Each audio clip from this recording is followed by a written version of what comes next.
una cosa importante que les quiero comentar es que el dolor lumbar es algo tremendamente frecuente, ¿ya? Para que ustedes se hagan una idea, el dolor lumbar es la segunda causa de consulta médica luego el resfrío. Es así de frecuente, entonces si ustedes alguna vez han tenido un dolor lumbar, tranquilidad porque es algo que le va a pasar a la gran mayoría de las personas, más del 90% de la población. Ahora, ¿cuándo generalmente se produce? ¿Cuándo es más frecuente? Principalmente en la edad productiva de la vida. Entre los 30 y los 50 años es mucho más frecuente. ¿Y por qué es tan importante esto? Porque esto tiene un gran impacto económico, principalmente dado por las licencias médicas y el ausentismo laboral asociado al dolor lumbar. Ahora, una cosa buena del dolor lumbar es si ustedes han tenido alguna vez algún episodio de dolor lumbar o si lo van a tener en un futuro, sepan que la mayoría de las veces es bastante buena gente o bastante benigno y tiende a pasar en forma en ese periodo de tiempo, alrededor de un 90% de los pacientes están asintomáticos independiente de lo que hayan hecho, que hayan tomado antiinflamatorios o que no hayan hecho nada. Pero existe alrededor de un 2 al 5% de los pacientes que pueden evolucionar en forma crónica y ahí es donde nosotros estamos como especialistas para poder ayudarlos. Ahora, cuando uno se ve a las causas de dolor lumbar, fíjense, esta tabla es tremendamente, aparecen muchísimas causas que nosotros como especialistas estamos para poder descartarlas, pero les quiero dejar claro que la gran mayoría de las causas están a nivel de la columna, o sea, el 97% de las causas están con algún problema a nivel de la columna, y dentro de esas, la mayoría son de tipo muscular o musculoesquelético, principalmente o pequeños desgarros o contracturas musculares o de repente incluso atrofia muscular por falta de ejercicio. Mucha gente de repente que ha sido sometido a cirugías de bypass gástrico y ha perdido gran cantidad de peso, también no solamente pierden grasa, sino que también pierden músculo. Se ha visto que esos pacientes también pueden estar afectados por esto, que se llama la sarcopenia o la falta o la atrofia muscular o la falta de musculatura, ¿ya? Ahora, otra causa importante que le quise poner acá son las famosas discopatías. ¿A quién alguna vez nos le han dicho tengo una discopatía? Una de las causas de dolor lumbar, ya menos frecuente, pero sí importante, son la degeneración de los discos o la discopatía. Y otra causa que quise poner acá y que quiero recalcar son las fracturas osteoporóticas por compresión. Sobre todo la gente mayor, en mujeres postmenopausia y adultos mayores, es una de las causas que a nosotros nos consultan. Muchas veces basta con que tosan fuerte, un movimiento brusco para que eventualmente, si tienen un hueso debilitado por osteoporosis, se pueda generar una fractura que puede ser causal de dolor. Dicho todo esto, vamos a partir inicialmente con las discopatías, ¿ya? Las discopatías son un evento que, la verdad, se desencadena por múltiples causas. Dentro de los factores que han sido involucrados está principalmente la edad. A mayor edad, los discos se van degenerando, desgastando. También el sexo masculino. Otras cosas asociadas, gente que haya tenido algún tipo de trauma violento, alguna infección en la columna. Pero lo principal en las discopatías, mucha gente joven de repente con discopatía sin ningún tipo de antecedente, está el factor genético. Y eso es lo primordial que se ha estudiado. O sea, no se sientan culpables de repente porque tengan algún disco desgastado, porque muchas veces esto viene en los genes. Yo he operado de repente gente y pacientes de 15 años, 16 años con hernias lumbares que nunca en su vida han tenido un trabajo pesado, que nunca han levantado una carga, sin embargo ya han tenido discos con desgaste, incluso con hernia. Ahora, otras causas que se asocian son cosas totalmente modificables. Y en eso es donde nosotros tenemos que actuar, y no solo nosotros como para darle a ustedes eventualmente algún consejo, sino que también ustedes en qué tienen que actuar si tienen problemas de columna, discopatías, en el manejo de la obesidad, en evitar fumar en exceso, ojalá no fumar, ¿ya? Lo otro, condiciones laborales que eventualmente pueden causar esto como trabajos pesados, cargas de peso. Se ha asociado también a gente que maneja mucho durante el día por una vibración continua a nivel de los discos. Y otra cosa tremendamente importante es el sedentarismo. Ahora, como les decía previamente, una causa que no es menor son las fracturas por osteoporosis y la osteoporosis en sí. Y dentro de eso, saber que es lejos más frecuente la osteoporosis en mujeres. Nos ganan por 6-1 los hombres. Ahora, se da principalmente en mujeres sobre los 50 años, en edad de menopausia, y tenemos que saber que más de un 50% de las mujeres sobre 80 años van a tener osteoporosis. Ahora, ¿qué pasa con la osteoporosis? En sí, la osteoporosis, si alguna vez le diagnostican esto, no es que sea la causa del dolor, pero sí es causa de aumento del riesgo de fracturas. Y a su vez, si en algún momento tienen una fractura por osteoporosis, vamos a saber que ustedes están en riesgo de morbilidad, que quiere decir daño o enfermedad, incluso de mortalidad por estas fracturas. Ahora, la osteoporosis al igual que las discopatías, tiene también factores asociados que son modificables. Dentro de eso es una mala nutrición, o sea, vale decir que no haya una buena ingesta de calcio. A edades tempranas se sabe que el calcio se deposita en los huesos hasta los 30 años. Si ustedes han tenido una mala alimentación hasta los 30 años, muy probablemente eso ya no va a mejorar. Así que preocúpense, sobre todo los que tengan hijos, que se preocupen de una adecuada ingesta de calcio a edades tempranas. Lo otro que se asocia también a la osteoporosis es baja actividad física, es otro factor asociado. El sedentarismo de por sí, algunos hábitos como el tabaquismo, el consumo de alcohol, el consumo en exceso de café y algunos medicamentos, principalmente el uso de corticoides. Entonces, para la prevención y tratamiento de la osteoporosis, tenemos que favorecer actividad física, ojalá prevenir las caídas, tenemos que evitar caídas, sobre todo en gente mayor, cuando tengamos algún abuelito, alguien mayor, a toda costa tenemos que evitar que se caiga, porque si se cae, el riesgo es alto que se pueda fracturar no solamente la columna, sino que la cadera, la muñeca, el hombro, etcétera, ¿ya? Y a su vez también preocuparnos de complementos nutricionales y terapia farmacológica en caso que nos diagnostiquen de osteoporosis. Ahora, esto es un estudio que les quiero mostrar que veía principalmente las asociaciones entre el sedentarismo, la actividad física y la salud ósea en gente mayor, ¿ya? Y se ve que claramente en el gráfico de la izquierda, se ve que claramente los pacientes que tenían fracturas, en caso que fuesen sedentarios, que es lo en rojo, tenían mayor riesgo de una nueva fractura. En caso que hicieran actividad física de bajo impacto, tenían un riesgo que disminuía, pero lo que realmente disminuía una nueva fractura, en caso que hayan tenido una fractura por osteoporosis, es que estuvieran haciendo actividad física de moderada intensidad o incluso vigorosa. A su vez, en caso que ustedes que tengan osteoporosis y que nunca hayan tenido una fractura, sabemos que también la actividad física nos protege frente a una eventual fractura futura. Entonces, estamos frente a una pandemia, el COVID-19, algo que todos nosotros jamás nos vislumbramos. Estábamos todos de vacaciones en febrero en la playa y veíamos cómo esto pasaba en China y nunca nos imaginamos que esto iba a pasar una pandemia y que actualmente estuviésemos bajo estos efectos y todo lo deleterio que nos ha traído esta pandemia. Entonces pasamos de nosotros somos principalmente gente que somos sociables, pasamos de estar habitualmente con nuestros amigos, como muestra a la izquierda, en bares, en restaurantes, nos movilizamos, salíamos. ¿A qué pasamos? Pasamos a la figura de abajo, a ser gente que estamos más que nada solos, conectados al computador, pidiendo comida chatarra, jugando habitualmente PlayStation o lo que sea, pero todo menos actividad social. Y eso nos ha traído claramente varios problemas desde el punto de vista psicógeno, como depresión, ansiedad, que vamos a ir a ver más adelante, que se asocian mucho a varias de las causas que les voy a decir más adelante.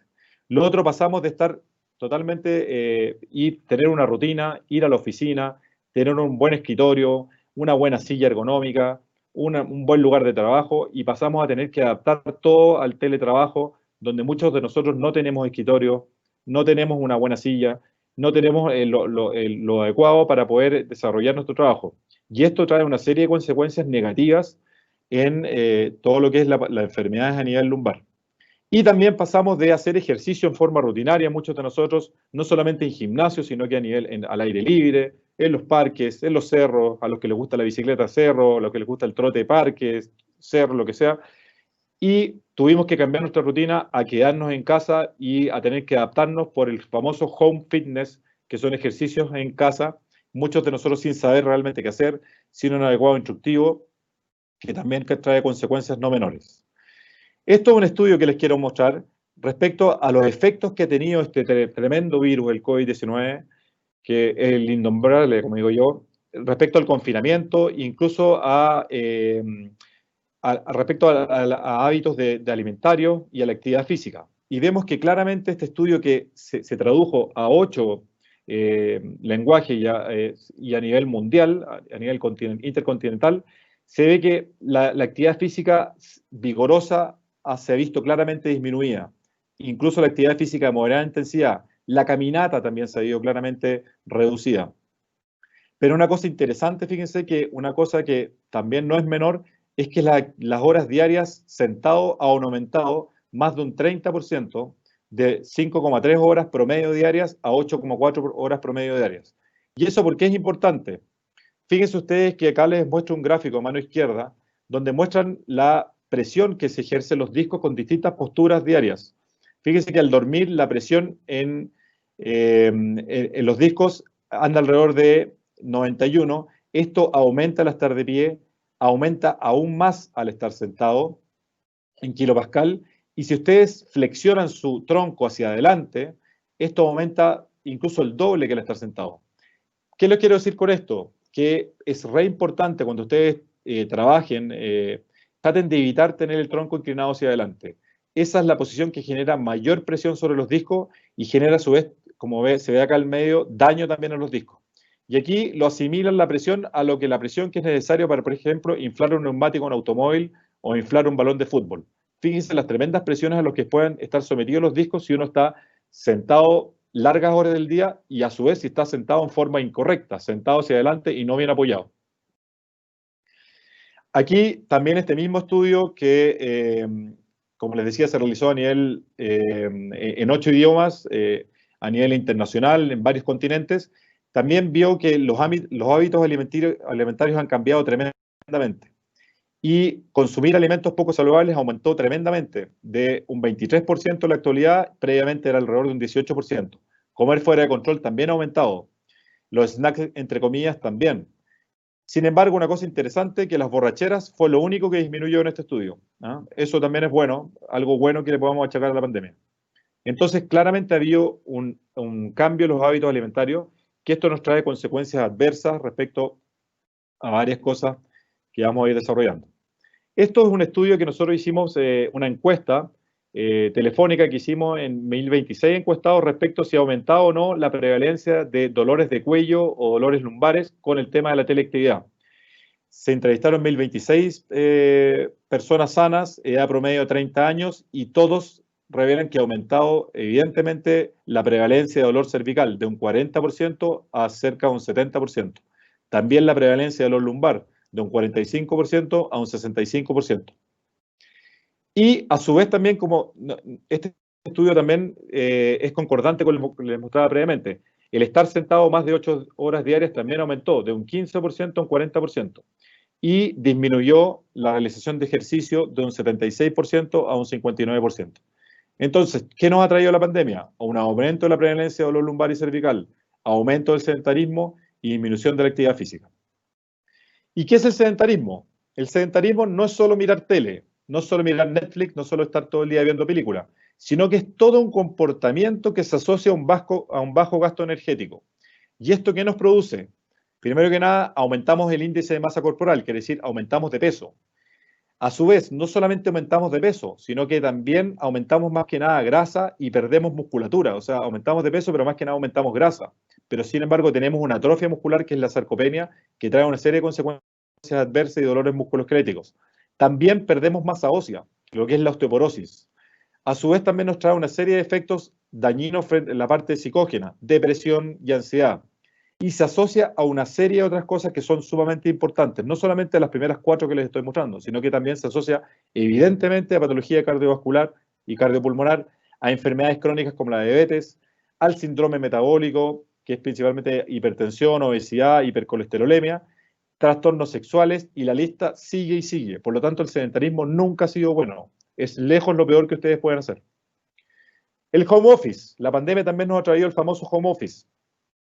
Y esto, increíblemente, nosotros pensábamos que íbamos a trabajar menos, pero muchos de los que están haciendo home office están trabajando mucho más, mucha mayor cantidad de horas de trabajo frente al computador, regímenes irregulares de trabajo, ¿ya? Que nos trae problemas y nos hace estar muchas veces más horas sentados porque no tenemos un calendario adecuado.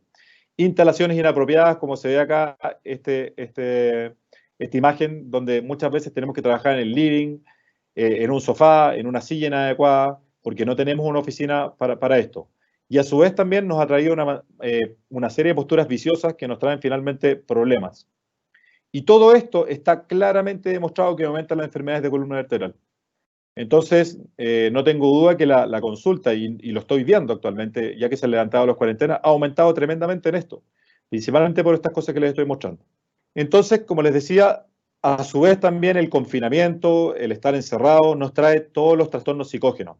La depresión, la ansiedad, el estrés, ha sido un boom de consultas, las consultas psiquiátricas cómo han aumentado por todos estos problemas que no son menores. ¿Y quién de nosotros no ha estado ansioso o ha estado con ánimo depresivo sin tener una claridad de qué va a pasar en el futuro? Todo esto nos trae alteraciones de la modulación del dolor. O sea, básicamente el dolor aumenta, no lo podemos modular y en caso que tengamos alguna mínima enfermedad, muchas veces ese dolor se exponencia por 10 o por 20, por 100, por lo que quieran. A su vez también tendemos a somatizar mucho más. Cuando estamos con alguna enfermedad de tipo psiquiátrica, tendemos a somatizar dolores que muchas veces no tienen una traducción orgánica o alguna enfermedad asociada, como muchos de ustedes han escuchado, a enfermedades como la fibromialgia, que ha aumentado tremendamente. Y a su vez también todos estos trastornos psicógenos nos disminuyen la respuesta inmune. Y esto es tremendamente importante. Fíjense ustedes que si nos disminuye la respuesta inmune frente a una infección como esta infección viral del COVID-19, podemos aumentar el riesgo de infección porque tenemos una inmunidad baja. Entonces, todo esto, como les decía, nos ha afectado tremendamente y entramos en un círculo vicioso donde se nos altera la psiquis, estamos más sedentarios, tenemos mucho más home office, disminuimos la actividad física y todo esto finalmente nos trae que aumentan claramente los dolores esqueléticos y este círculo va acrecentándose cada vez más hasta hacerse prácticamente imparable. Entonces, ¿cómo podemos prevenir todo esto? Primero que nada, acá les quiero dar algunas pequeñas tips para que tengan, ¿ya? Lo primero, respecto al home office. Esto tienen que saber que llegó para quedarse, ¿ya? Esto definitivamente muchas empresas van a cambiar su estrategia, ya no toda la gente va a tener que acudir a la oficina y muchas empresas ya van a dejar a sus trabajadores trabajando como teletrabajo, ¿ya? Pero para esto es importante que ustedes también hagan ciertas cosas y esto ustedes sí lo pueden hacer. Sigan sus rutinas de trabajo tradicionales, sigan sus horarios tradicionales, ¿ya? Establezcan tal cual como las tenían previamente, levántense a una hora adecuada, como lo hacían cuando iban a trabajar, no se levanten a las 12 del día, levántense a las 7 de la mañana, 8 de la mañana y establezcan su rutina tradicional, así como tal cual como lo tenían previo a la pandemia. A su vez también, permítanse tener pausas de descanso activo. ¿Qué quiere decir esto? Si están largas horas frente al computador, eso es tremendamente malo. Entonces, pónganse un cronómetro y cada una hora y media, descansen un ratito, caminen un rato, elonguen, estiren un ratito las articulaciones. Eso les va a hacer bien tanto desde el punto de vista musculoesquelético como desde el punto de vista mental. A su vez también eviten posturas viciosas. Como se fijan ahí en el monito que les estoy mostrando acá arriba, a mano derecha, esto es la forma en que ustedes no tienen que sentarse. ¿Ya? ¿Qué está mostrando acá? Primero que nada, está todo alterado acá. No tienen los pies bien apoyados en el suelo. Tienen una silla inadecuada. No tienen bien apoyada la zona lumbar. Tienen una flexión de tronco. Tienden a flectarse hacia adelante. Flexión de hombros. A su vez también, muchas veces los teclados no están a una buena distancia y eso todo les va a traer problemas a todo nivel, no solamente a nivel de la columna, sino que también a nivel de hombros, caderas, etc. Entonces, eviten posturas que impliquen antepulsión del tronco o que impliquen flectar el cuello en exceso o flectar la zona dorsal en exceso, como lo está mostrando acá la flecha, tanto a nivel cervical como a nivel dorsal. Lo otro, eviten posturas sostenidas por más de una hora. No es recomendable estar sentado más allá de una hora. Les recomiendo que cada una hora se pongan a jalar un cronómetro, sobre todo los que tienen discopatías o enfermedades de columna, y se levanten y caminen 5 o 10 minutos, basta para poder liberar esos pobres discos que han estado sometidos durante tanto tiempo a una compresión continua. Y por último, tengan instalaciones apropiadas de trabajo en la casa. Si no las tienen, exíjanla a sus empleadores, porque si vamos a estar en home office, tenemos que tener instalaciones adecuadas. Uso de sillas ergonómicas, elevación del monitor en forma horizontal, cosa que esté horizontal al eje de la vista y no tengamos problemas a nivel cervical o dorsal, como lo está mostrando acá la figura abajo. Esa es la forma correcta de sentarse y esa es la silla correcta para evitar problemas. Ahora, ¿qué hacer respecto a los trastornos psicógenos? Les quiero dar tranquilidad que esto va a pasar. Esto va a pasar. Esto no es algo que se va a quedar eternamente. En la medida en que tengamos la vacuna, ya vamos a olvidarnos de esto, de este fatigo 2020, pero esto va definitivamente a pasar. Y para eso tienen que tener ingenio y creatividad. Este es el momento para retomar actividades pendientes. El famoso siempre quise, pero nunca tuve tiempo. ¿Para qué? Para ver series o películas, para tener una lectura adecuada, fotografía, cocina y principalmente ejercicio. Este es un estudio que se realizó en China y se vio que evidentemente las personas que estaban con actividad física durante la pandemia presentaron mejor estado emocional. Por lo tanto, claramente la psiquis se asocia a la actividad física. Si ustedes no realizan actividad física, probablemente van a tener algún problema de tipo psicógeno. Y respecto a la actividad física y el sedentarismo, está muy demostrado con muy buena literatura médica que la inactividad física y la mala salud mental se encuentran entre los factores de riesgo más importantes, vean esto, lo más importante de enfermedades, morbilidad y por enfermedades graves. Y a su vez, la actividad física ha mostrado reducir evidentemente el riesgo del estrés respiratorio, sobre todo que es la principal causa de muerte de la gente que ha fallecido por el COVID. Entonces, con esto les quiero decir que la actividad física es tremendamente importante. Y mi recomendación, y no solamente la mía, sino que la recomendación a nivel internacional es que nos tenemos que mantener físicamente activos durante este tiempo de distanciamiento social. ¿Qué medidas generales podemos adoptar? Primero que nada, para evitar, tenemos que ser responsables. Lo primero es la responsabilidad y evitar la perpetuación del virus, o sea, no ser irresponsables y arriesgarnos a someternos a una infección. Entonces, sabemos que los portadores asintomáticos duran hasta 2 semanas, pero a su vez también sabemos que es imposible tomarle PCR a todo el mundo. Entonces, ¿a quiénes hay que tomar la PCR? Se la estamos tomando actualmente la gente que es sintomática. O sea, si ustedes tienen cualquiera de los síntomas que todos nosotros sabemos, que eventualmente puede ser sospechoso de infección por COVID, se tienen que tomar una PCR. Y si tienen una PCR positiva, lamentablemente van a tener que ir a cuarentena y distanciamiento social. Ahora, ¿a quién más también? La gente que ha estado en contacto con gente que está infectada. También, si ustedes han estado en contacto, nuevamente les vuelvo a repetir, se tienen que tomar la PCR para hacer un screening adecuado y con eso saber si es que requieren o no aislarse y evitar la propagación del virus. Entonces, el mejor método que tenemos actualmente es el distanciamiento social o el aislamiento social. Estamos ya saliendo a una fase 2, pero en la fase 2 ya nos permitíamos durante la semana poder salir a caminar o correr. Pero ojo, si ustedes salen a caminar o correr, ojalá mantengan distancia con la persona que lo está acompañando de unos 5 metros al caminar o correr de 10 metros para evitar infección con el resto de la gente. A su vez, ¿qué medidas generales les recomiendo? Mantengan una adecuada higiene del sueño. Ideal dormir ojalá 7 u 8 horas diarias. Eso es una adecuada higiene del sueño. Lo otro, dieta saludable, hidrátense de forma adecuada, consuman frutas y verduras, eviten la anarquía del tiempo, establezcan las rutinas adecuadas, eviten que el tiempo se las gane a ustedes, sino que ustedes tienen que establecer las rutinas adecuadas. Y lo otro, ejercítense de forma diaria y progresiva. Las últimas cuatro cosas que les comenté, la higiene del sueño, la dieta saludable, la ejercitación diaria y progresiva, está evidentemente demostrado que aumenta las defensas y nos previene frente a una infección potencial con el COVID. Respecto a los ejercicios, recomendable, ojalá ejercicios aeróbicos. Basta con cosas sumamente simples. 5 ejercicios de 1 minuto cada uno con series repetidas de 3 a 5 veces. Estos dos ustedes van a ser capaces de hacerlo en 20 minutos, no más allá de media hora. Pero si lo hacen diariamente, créame que les va a cambiar su calidad de vida. A su vez también los que nunca han realizado ejercicio es recomendable que al principio lo hagan bajo supervisión. Lo otro, planifiquen ejercicio en horarios obviamente de circunstancias habituales. Y está evidentemente demostrado por buena literatura que adultos mayores lo ideal es que hagan al menos entre 150 a 300 minutos de ejercicio de moderada intensidad a la semana. ¿Ya? ¿A qué se refiere con ejercicios de moderada intensidad? Basta con hacer, por ejemplo, como lo está mostrando acá el monito a la izquierda, sentadillas o estocadas con algún grado de peso, o caminar relativamente vigoroso, o subir escaleras. Pero que estos ejercicios les aumente la frecuencia cardíaca o también les aumente la frecuencia respiratoria, pero ustedes que sean capaces de poder hablar, eso ya es una actividad moderada. ¿Ya? Actividad vigorosa severa es cuando ustedes este ejercicio no les permite poder hablar con el compañero al lado. ¿Y qué ha pasado? Había una revolución del home fitness, el famoso home fitness o los ejercicios en casa.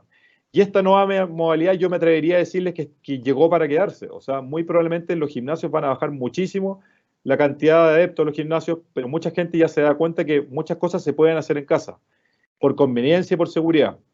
Y aquí la falta de equipamiento no es una excusa. No es mi excusa no hacer ejercicios porque no tengo un gimnasio en la casa. nos tenemos que poner creativos. Y mucha gente utiliza, como les están mostrando acá, los monitos, utilizan en vez de pesos, botellas grandes con agua, sillas de distinto tipo, y son capaces de poder aplicar el acondicionamiento físico con distintas opciones sin el requisito de un gimnasio en la casa. Ahora, existen a su vez, les voy a mostrar más adelante, algunas aplicaciones que requieren algunas pequeñas cosas, pero otras que nosotros las podemos hacer sin necesidad de tener ningún tipo de equipamiento de gimnasio. Y todas estas aplicaciones nos permiten obtener datos de la salud de ustedes personalizados en tiempo real, nos permiten también conectarnos con amigos. Muchos de estos ejercicios se pueden hacer conectados con amigos y nos permite no distanciarnos, como ya lo hemos estado haciendo permanentemente, y nos permite mantener una adecuada psiquis durante este tiempo, realizar seguimientos de nuestras actividades y a su vez también tener supervisión en tiempo real de lo que estamos realizando. Y así como existen distintas aplicaciones, acá les pongo la que a mí más me gusta, lejos, porque me encanta la bicicleta, es el Swift, que es una aplicación que sí exige tener por lo menos un rodillo, pero permite estar conectado y hacer rutinas de ejercicio tanto con amigos o a nivel mundial, con gente de todos los continentes, y hacer carreras, lo que ustedes quieran, y a su vez también estar supervisados por un entrenador que nos puede ir diciendo cómo ir aumentando la carga. Tremenda aplicación a los que les gusta el ciclismo.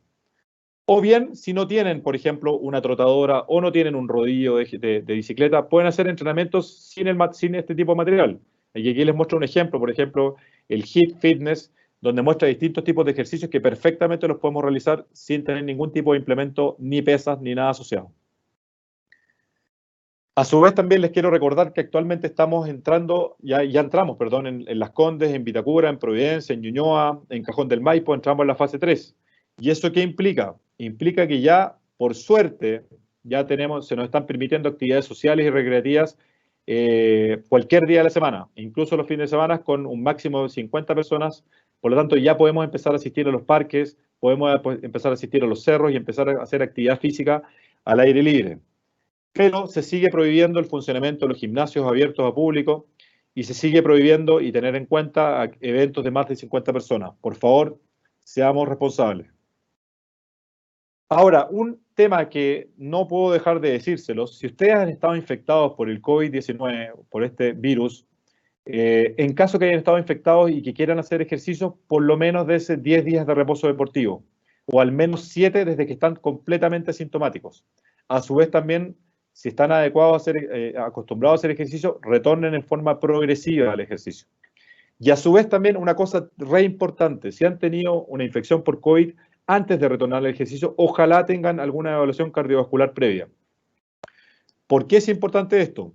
Porque ha sido mostrado que este virus tiene una afectación cardíaca, no solamente pulmonar, no solamente se une a los receptores de la enzima convertidora de angiotensina que están a nivel de las vías respiratorias o vías aéreas superiores, a nivel de los alvéolos de los pulmones, pero también están a nivel del corazón.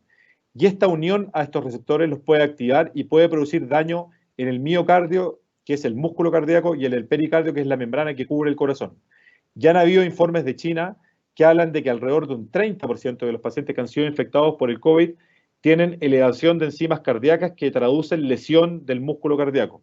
Así que, ojo, si ustedes han sido infectados por el COVID, por favor, antes de retornar al ejercicio, tengan una adecuada evaluación cardiovascular y háganlo en forma segura. Entonces, después de todo lo que les comenté previamente, ¿qué les quiero dejar a ustedes para la casa? Lo primero, que una causa frecuente del dolor lumbar, que ya es tremendamente frecuente, son las discopatías lumbares y las fracturas por osteoporosis. La pandemia nos ha traído una serie de cambios de hábitos que se asocian a dolor lumbar. Ya les dije previamente todo lo que implica el sedentarismo, la falta de ejercicio, el estar encerrados, todo eso se asocia muchísimo a dolor lumbar, ¿ya? Muchos de estos nuevos hábitos llegaron para quedarse. No tratemos de luchar con que esta cosa no va a quedarse, porque lamentablemente muchos de nosotros vamos a tener que seguir así y esto no se va a ir una vez solucionada la pandemia y una vez que salgamos de todo esto. Pero ya que llegó para quedarse, tenemos que trabajar sobre mejorar estos hábitos para evitar lesiones de espalda.